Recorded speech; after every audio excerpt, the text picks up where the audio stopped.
Hi, and welcome to day 9 of Living Your Happier Life. Today is our last day of focusing on the foundation of our inner home for happiness, taking responsibility for our happiness. So far we've talked about the 3 big happiness robbers that make us victims in life rather than victors in life. And today we're going to focus on freeing ourselves by using the response gap. And the response gap is what helps us free ourselves from blaming, shaming, and complaining. And these are such deeply ingrained habits that we aren't even aware that we're doing them, but hopefully we're getting more aware of it as you're doing the blame, shame, and complain game. But I want to tell you something I read in research that blew my mind. Research shows that most people complain once a minute during a typical conversation. Once a minute. Wow. If you're doing that, you're putting a lot of dollars into that bowl. So I imagine you've been noticing how chronic your own complaining may be. And so here's, and I know that I understand how good it can feel to vent sometimes. And I'm not talking about not having an opportunity. There are definitely times that we need to talk with people about a difficult situation. But there's a difference between complaining about a difficult situation and talking it through and in a way that's trying to really resolve it. And that's the huge difference. You're not just complaining about it for the sake of complaining. You're actually talking about it in a way that is more productive. So let's talk about this response gap. Because, the blaming, shaming, complaining usually ends up making us feel really drained and helpless, and it doesn't feel happy. Really our responses that we have control over when we can't change the events. And I want to give you an example that you can probably relate to. Imagine for a minute being stuck in bumper-to-bumper traffic. And what happens?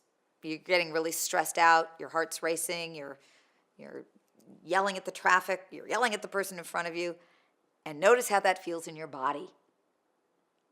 Now I want you to imagine instead that you're turning the radio on to your favorite station, and you're singing and you're dancing in your seat, and notice how that feels. Which scenario feels better? Obviously, singing and dancing in the car. Of course, you've got the same event, you have a different response. One scenario contracts your energy, the other scenario expands your energy. So, as we said, the power is in our response. So what is the antidote when we are in a situation that we don't want, when we're blaming, we're complaining, or we're feeling shame? Well, there's some really interesting research about the brain that you may not know. In the 1980s, I believe it was, there was a renowned scientist. His name was Benjamin Libet, and he discovered that there's a part of the brain that's responsible for movement that also it activates a quarter of a second before we become aware of our intention to move. In other words, there is a quarter-second gap before the movement starts. And that movement can be speech, that can be physical movement, any kind of movement. And what that means is that we actually have this quarter-second gap between our urge to do something or say something and really doing it or saying it. So, for example, let's say you've been caught up in composing an angry email. You might pause and you might decide not to press that send button. Or you start going into your complaining monologue, but you've got that quarter-second gap and you pause and you ask yourself, how is this helping me? You're stuck in traffic and you're just yelling at the traffic. Or you pause and you go, oh, what could I do to feel better right now? Maybe I'll put on the radio, or maybe I'll call a friend. This response gap is what actually gives us the choice to respond differently, more consciously. And every time we actually choose to respond more consciously, it builds neural pathways to make it easier to choose that way in the future. So what you're doing by making positive choices right now is you're creating these positive neural pathways that allow you to create better habits for the future and better outcomes. It all goes back to that formula, E plus R equals O, and being able to choose a better response. I remember I once was speaking with Dr. Stephen Covey, the author of The 7 Habits of Highly Effective People. We were both speaking event on stage, and he said that he once read 3 sentences in a book that completely changed his life. And the sentences were these: between stimulus and response, there is a space. In that space lies our freedom and our power to choose our response.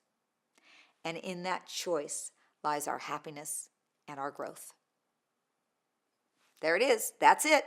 Our ability to be happier lies in that quarter-second gap, in that space. And, even if you start initially to choose something negative, you've got another quarter-second gap to choose again. It's not about being perfect all the time. It's about making the next right choice for your happiness. And that's taking responsibility, taking your own ability to respond to your happiness in your hands. So, we have played the blame, shame, complain game. Keep on playing it today. We've asked if this were happening for a higher purpose. What is that purpose? We've practiced Ho'oponopono. And today I want you to add to that, adding in that response gap. So whenever you start to find yourself blaming, shaming, or complaining, ask yourself, what do I really want to do here? How do I really want to respond? And take responsibility for that. So congratulations. Days you have taken more responsibility for your happiness, and you have built a solid foundation for your inner home for happiness. And tomorrow we're going to move on to the pillar of the heart. Have a great day until then.